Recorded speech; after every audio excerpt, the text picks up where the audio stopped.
All right, and we're back with the program. It's Gerald coming right back at you here at the Pop Culture Cosmos. We truly appreciate everyone out there listening to all of our great shows. I am so excited because about 6 months ago, I reached out to these great folks, but they're so busy in a galaxy, in an Andromeda far, far away, that they finally got back to me. And I do appreciate them for doing so, because out of the thousands of places I go ahead and reach, I never expect to get anything back as far as an interview is concerned, but I'm always grateful when I do.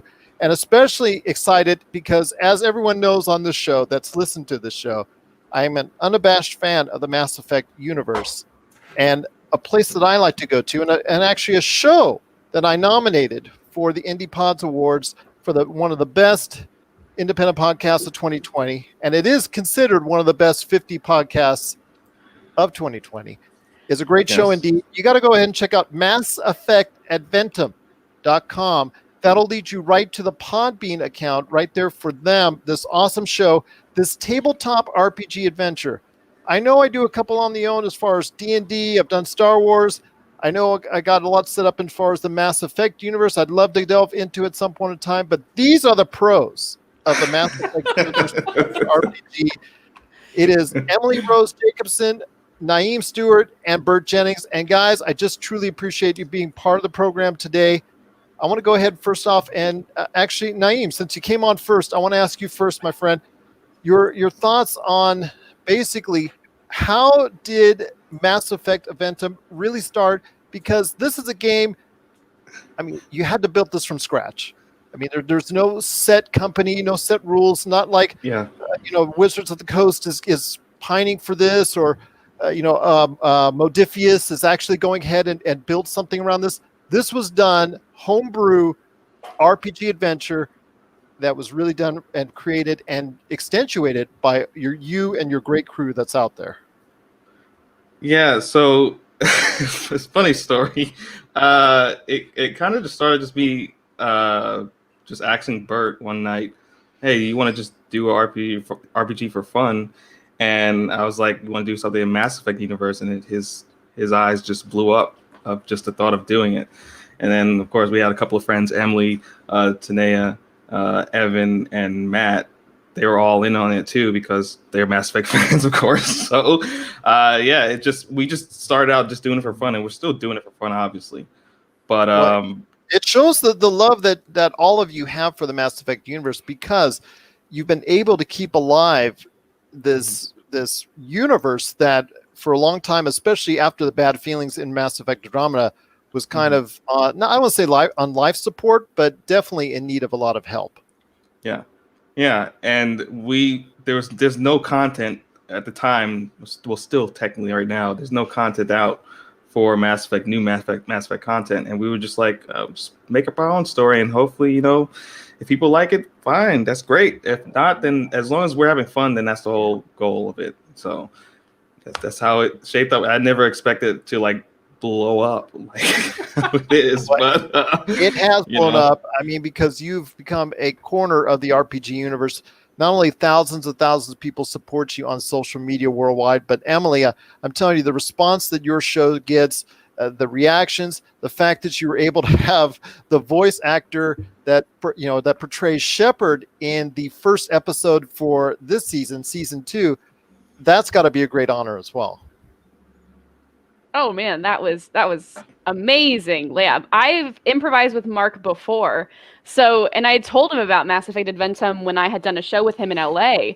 And that was about, I think maybe 8 months before we had him on. So it was kind of like, oh yeah, by the way, next time you're in LA, we do this, or you just want to call in on Zoom or something. And so as soon as quarantine started, I believe we were all talking, we're like, you know what? Let's just shoot our shot. It's lockdown. It's quarantine. We're recording this all virtually anyways, because we used to actually do it all at the same table. So when we were recording it over Zoom, it was like, you know what? Why not?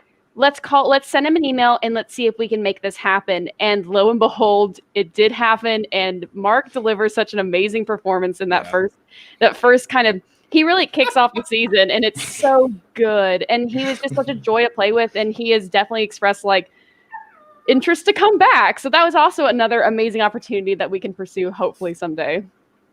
Well, that's awesome to hear indeed. And once again, I'm with the great folks from Mass Effect Adventum. You got to catch this awesome RPG podcast today, wherever you get your podcasts. Mass Effect, just like the video game series that is coming back alive once again. It was officially announced at the Game Awards, and I know everybody's excited, although we kind of got a hint on that on N7 Day. But Bert, I want to ask you this. Your time with Mass Effect Adventum, it's helped scratch that itch over the course of the past few years, because I know Mass Effect Andromeda for many did not scratch that itch because of all the issues, all the concerns, and the fact that now you could probably get it for $2 or $3 wherever you get your video games. But I want to go into the fact that Mass Effect is coming out a new version. Obviously, it's still 2, 3, and the way, if it's anything like Cyberpunk, 5, 7 years away, unfortunately, as we found out from Cyberpunk, which was originally announced so many years ago. But I want to hear your thoughts on a new Mass Effect. Casey Hudson, who was the mastermind behind the Mass Effect universe, just walked away from BioWare for the second time. Not the first, it's the second time. And he was such a guiding force in the Mass Effect universe. Are you concerned that at the very beginnings of production for this video game, that it could be a problem going forward for the Mass Effect series? Yeah, look, I want to maintain a positive energy, because what you put in is what you get out, right? But at the same point, it's really important for everyone to make sure that they are going into it with the Mass Effect love that they have. And I say that from both a fan perspective of like people going into it, like, hey, enjoy the things that you like if you can, right? Enjoy it, but also for like the development team, like. One of the biggest things that we all love Mass Effect, at least the original trilogy, for a reason, and like go to your core principles, go to the things that people like it's you want to obviously with any game expand, develop new things, improve, grow, but at the same point don't lose sight of the thing that makes you what you are. In particular, give me, if you're gonna have like give me all the species that I know and love. Like, and I get it, I understand, but like one of my biggest thing with Andromeda was there's all this rich lore, all these great interactions, all these different species, and the fact that I was like, well, where are the Quarians? Why are they not here? And like having like a crucial element just not be present to me is it's such a letdown. So I'm excited. I am excited. I'm very excited, but. Let's take it with a grain of salt until it shows up, and then when we play it, hopefully it's amazing. Naeem, would you like to see a return to Shepard? I mean, I don't know if they hinted that in regards to what the video showed us that was out there. I mean, going back to let's say the Shepard universe, to the galaxy that we're more familiar with, instead of jettisoning, thousands of light years away. Jettisoning back to this universe maybe is a step in the right direction, I would say would be the first thing. But what would your best advice be to give to BioWare right now? Stick to what works in the original trilogy in terms of story. I did like how things looked in Andromeda, and as well as the races that were shown. I forgot the name of the race, but it was pretty cool. But there was just a lack of heart in Andromeda as opposed to the first three. So I think if they were to stick to their guns and just follow the formula they established in the first three games, as well as possibly build off of that, but still keep the core elements that worked in the game, then I think it would be fine. And I'm fine with possibly not playing with Shepard. Just if you want to innovate, just play with other species or integrate playing more than just a human. But in the universe that with all the like Bert was talking about, with all the different species and races that you interacted with during that trilogy, even creating and expounding upon that, but using the basis that so many love and so many people out there are familiar with, that's probably what you want to go back to. Yeah, and I'm totally fine with either staying in the Milky Way galaxy or going to Andromeda or another galaxy. It's totally fine. But just keeping what made Mass Effect great in the first three games is just the heart element. And I like I said, I thought it was kind of lacking in that regard. Now, Emily, I wanted to ask you this: with BioWare's track record lately, I see you in that motion, and Yes. a lot of other people are in this motion as well because BioWare has not had the best track record lately. And I think also with Dragon Age 4 coming out in front of it, that's also an area of concern because how we perceive Dragon Age 4 and how it ultimately ends up being as a game may dictate the success ratio for Mass Effect going forward as well. I mean, with, like I said, Casey Hudson, who was just a great part of it, leaving, all these elements are now, we're in a state of just really, I don't know what, I don't want to say confusion, but uncertainty right now, I think is the answer I'm trying to look for. It's unbelievable. This is BioWare is also their 25th anniversary. This company has been through so much and has changed so much over the years. I mean, if you look at it, not a lot of the original team members are even attached to Dragon Age and Mass Effect anymore. That can be, some people can see that's a negative. That could also be a positive because you have a bunch of new people bringing in their love for these franchises and bringing in this kind of these new ideas for them, and hopefully it works out. I personally believe Dragon Age is going to be the Fisher Cup bait for BioWare. Dragon Age 4 has to blow everyone out of the water. I mean, Dragon Age Inquisition won Game of the Year in 2015. This next one has to do well. If not, it has to. Dragon Age 4 is carrying, I think, the future of BioWare on its shoulders. It has so much hype building up to it. It's also a big fan base. I mean, Mass Effect and Dragon Age are the two cornerstones of BioWare, and so this next one has to do well because I'm worried that if Dragon Age 4 fails in the way that Andromeda failed, in the way that Anthem failed, then we may not even see that Mass Effect project, because also EA has a history of scrapping projects in general. I mean, we had a Mandalorian game that was possibly in development that got scrapped. There's been a lot of first-person Star Wars games that have got scrapped, but we did get Jedi Fallen Order because of Respawn out of it. So hopefully my hopes are just Dragon Age 4 does super duper well. I mean, the teaser looked really good, narrated by Varric. We got that nice shot of Solus at the end. The whole idea that this next character is not the chosen one, not the hero of Ferelden, not the Inquisitor with a magical hand, your basic average person. I'm like, all right, we're kind of going back into this whole shepherd idea, this average human, this average person who is going to help save the world. So I really hope, BioWare to me's strengths are relationships and heart and story. If they can tap onto those three key things, the relationships are so crucial in Dragon Age and in Mass Effect. And if they do that well, I can see more success for BioWare. Maybe this is how they turn the corner. Absolutely. And it was also nice at the very end where in the snow she dusts off and there's the N7 insignia right there for you. So really maybe a sign that the call once again will be there for N7 and the whole 9 yards coming back to the Mass Effect universe. I'm looking forward to that. And of course, you're right, exactly 100% when you said Dragon Age 4 is going to be the litmus test of whether or not BioWare will still stay at that status of a top tier developer, or are they going to become an also ran, which or as everybody has seen out there from the past in Electronic Arts, means that they could be on life support and could be actually just shut down as a company. I mean, we've seen the Dead Space developers, we've seen other developers that have from EA, if they're not meeting financial or critical standards, out they go. So always something to worry about there, but you're right, Dragon Age 4 is going to be very important for the future of Mass Effect and the Mass Effect game that's now in development. But getting to your game that all of you run, I want to go ahead and touch on that real quickly. And Bert, I'll start with you. The time that you guys spent right now during your current adventures it's so much fun. It's so much, easy listening to get into. I always kind of relax when I listen to you guys, even though you guys are just, depending on what's going on, the decisions that you make all over the place, anything is liable to happen. But I want to hear your thoughts on your sheer enjoyment that you have in playing Mass Effect Adventum and the adventures that you and your crew, that everyone on as far as the cast is concerned, goes and endures through every first of the month when a new episode drops.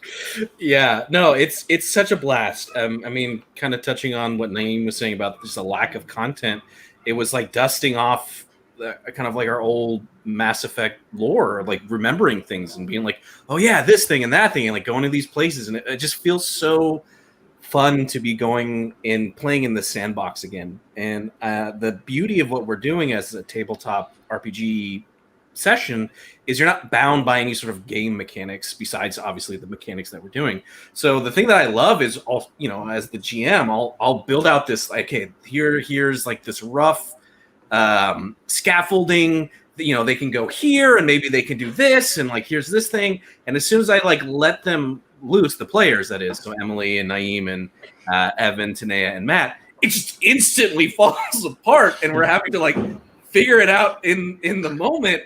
And like that's the beauty of doing something live, where it's like, we'll see where this goes. Yes, and to me that's what I love, because I never know what to expect, and this is like it is live, like it's not scripted. So like during the moment something happens, I'm like, well, all right, I guess yeah, okay, here we go, okay, and I'm just like constantly ripping up notes in the background because I just never know what's gonna happen, and I love it, it keeps me on my toes, that's for sure. It does keep you on your toes, and we as listeners do appreciate every time that, whether or not you're role playing, or you go into role playing mode, or you go into your different voice changes depending on the species that you're playing or not, the sheer panic that comes into play when sometimes the wrong decision is made, and how other crew members are really angry with other crew members. And that's something I want to ask you, Naeem, real quick. I know there's, as far as what we hear on the podcast, there's a lot of sometimes hostility as far as when one individual member makes a move that another individual member doesn't like. Does that ever translate off the air? I think I'll probably just say that best as I guess appropriately as I can. Does that tension, or does those decisions that are made on the air, do they go ahead and affect your crew off the air? No, unfortunately, that doesn't happen. They leave it at the all. mic, so to speak. Yeah. We are. I don't know the best way to put it. We know deep down we're just having fun, and we're so invested into our characters and fully into the session that once it's off, then we're just like, all right, cool. What happened? What video games have you been playing? Or let's go get something to eat. We're just like that. So it never transitions out of the session. Now, Emily, I want to ask you this though: is there any point in time where, during the course of a broadcast, that there is some actual real tensions made there? Because it certainly sounds like it at times when, I don't want to say that your character per se has called out another character. Okay, I'll say it. Your character has called out another character. Yep. They'll have to listen. For anybody that listens, they're just going to have to check out which episodes I mean, because I'm not going to spoil it for you. But does that seem to flow during the conversation for you sometimes when somebody either makes the right or wrong decision that you're either happy or angry about? I think that's what's so interesting about our group is that I'm constantly blown away by everybody's character backgrounds and all this amazing work they put into these characters. Yes. They're so fleshed out. And so it always amazes me and cracks me up whenever, all of a sudden I get ticked off as Malovia because somebody makes a decision, or because Malovia comes from a loner agency background. So of course she's like, why did you make this choice? Y'all are dumb. Like, what is happening here? I need to be the leader. And then struggles with that. But I think that's what's so great about this is that I also do improv, and there's a phrase in improv called mistakes are gifts. And that too comes in with roles. Natural ones and low rolls are some of the best gifts you get in tabletop RPG role playing, because if everything's perfect and worked out, that would be so boring. It would be like, well, our team, the Rubicon team, did it again. Everything went off without a hitch. No, it is so much more exciting when stuff goes wrong, chaos happens, and when players disagree, or you have characters that call each other out either on their actions or on their past, or you're lying to me. Because to me, that's what's most Mass Effect about it. It's those relationships. It's these closeness that these characters, it's how close this team comes together.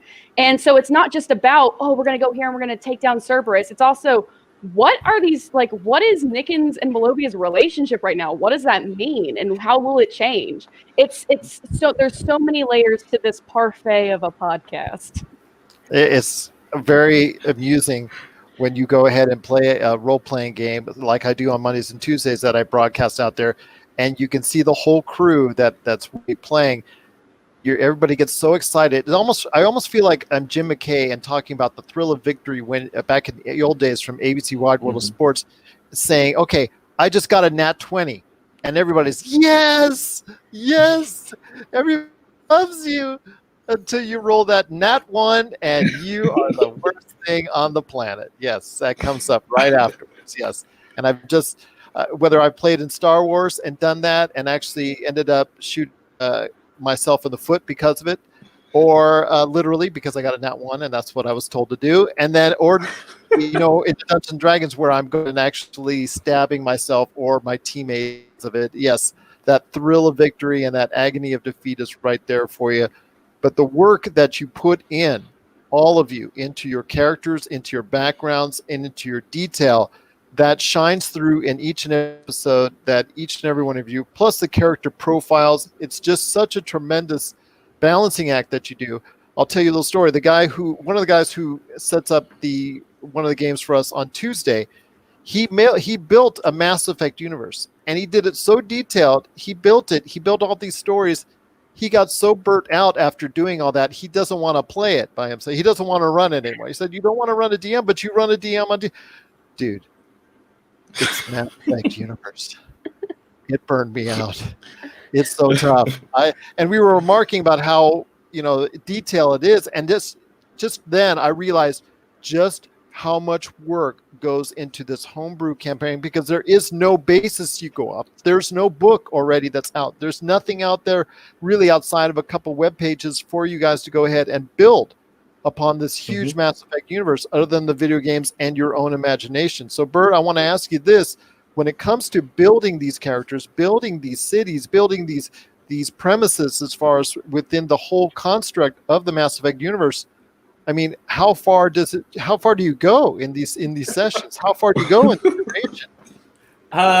It's a little bit of column A, it's a little bit of column B. When I started off, I was like, here is the again, the scaffolding, here's the structure of, especially for the things that I'm introducing to the kind of Mass Effect universe, the new element. We have like the Janus Collective. What are they? And there's all these things that I have in this kind of a beautiful mind wall of scribbled text of these deep intricacies, juxtaposed with, I don't know, they're gonna go to a snow planet and there's a base. And so like you just kind of it's a weird fine balance between those two. Once they commit to something, there's a lot of it where I'm like, okay, all right, well, now that you've committed to this and this is what you're doing, now let's like flesh this out. And that's the beauty of doing it just in a session live, is if we're all kind of in the right rhythm and the sync, we can just kind of roll with it and go. Sometimes I just kind of see where it's going and stretch it out.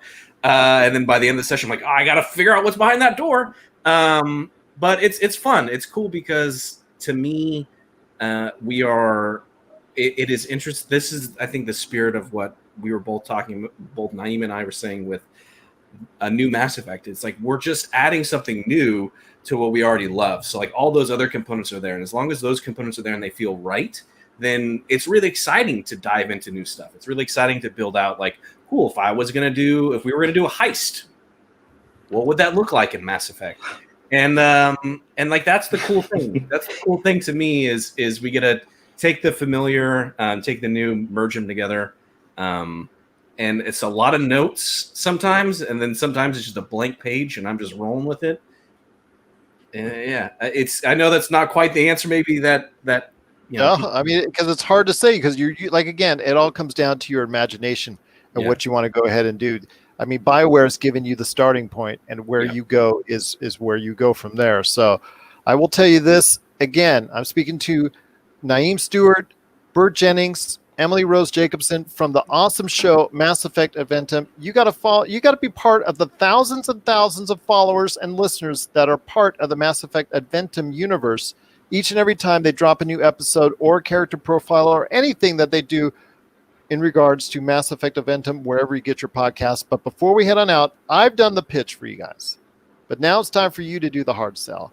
So Naeem, I'm going to start with you first. I need you to do the hard sell on why people need to check out Mass Effect Adventum. I mean, you can obviously see why I checked it out in the first place, because I was looking for podcasts for Mass Effect out of the blue, and lo and behold, There it is. But That's awesome. why would you, what can you do to tell people why your show is something that they should go ahead and check out? Well, as I said earlier, the sheer lack of content within this universe is apparent.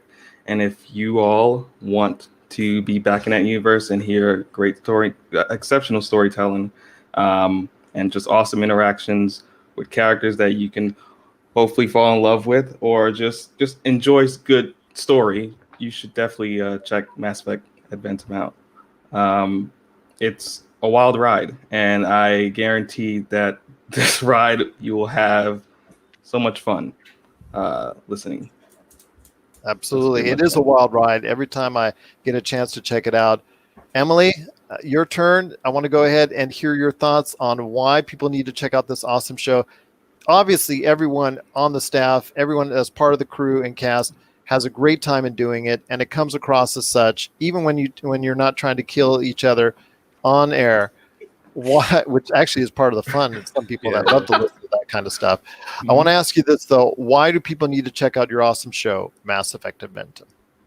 I would say if you're looking for a really great, tabletop RPG podcast to get into, even if you're unfamiliar with the Mass Effect world, if you love sci-fi, if you love action, if you love that awesome trope of a ragtag group of strangers coming together, getting to know each other and learning something about themselves along the way, if you love action, if you like comedy, if you love romance, and if you love a great special guest, like Mass Effect Adventum has got it all. And it's also it's one of the most amazing technically produced podcasts of all time. Like, it's not just us doing the voices. There's amazing background music. Naeem is an audio wizard and helps really transport us into becoming those species in that universe. So yeah, even if you're unfamiliar with Mass Effect, I highly recommend you giving us a shot for some really awesome, enjoyable storytelling.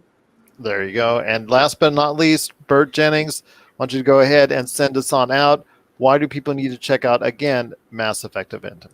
Dang it, Emily stole all my points that I wrote down. She did a great job. It almost sounded like cover art on the back, on the box right there. All those quotes.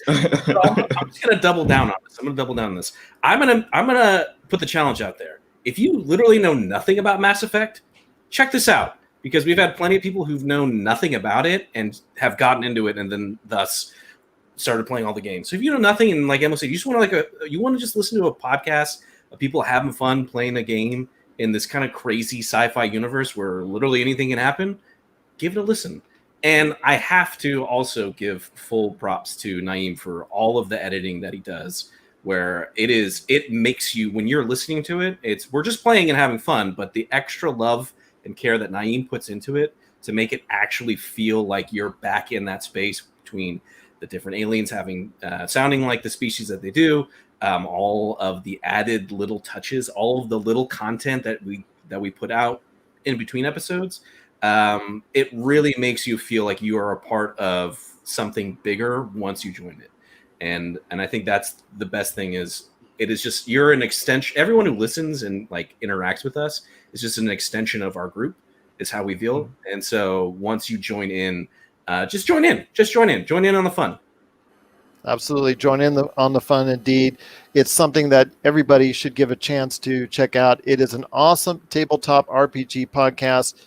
They are in season 2, and they mentioned, actually, Bert, was you that mentioned a heist right now. So if you want to go ahead and check out the latest episode, 8 episodes in, it is the Malaturn heist, but I would actually suggest you going from the beginning all the way back to season 1. They've done a great job of making sure that you're going ahead and getting entertained, providing a great story each and every time out. All the quirks, all the toss and turns, all the things that are brought in front of them, whether it's planned or not. It's just a great time indeed. It is, again, Mass Effect Adventum, voted by, well, actually myself as one of the top independent podcasts for 2020 from Indie Pods United. It's actually one of the top 50. It was in our nominees, so they were nominated, and I truly appreciate everything that they've done. And I'm so glad to, like I said, have actually had the opportunity to listen to it. But guys, I will tell you this, I'm truly appreciative of the time that you took for me today, and also cannot thank you enough for being part of the show. Any last thoughts on the way out?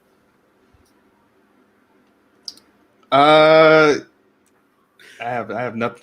Just enjoy the ride. Like I said, thank you so much for having us. Of course, I never expected to be interviewed, but it's awesome. And yeah, definitely check us out.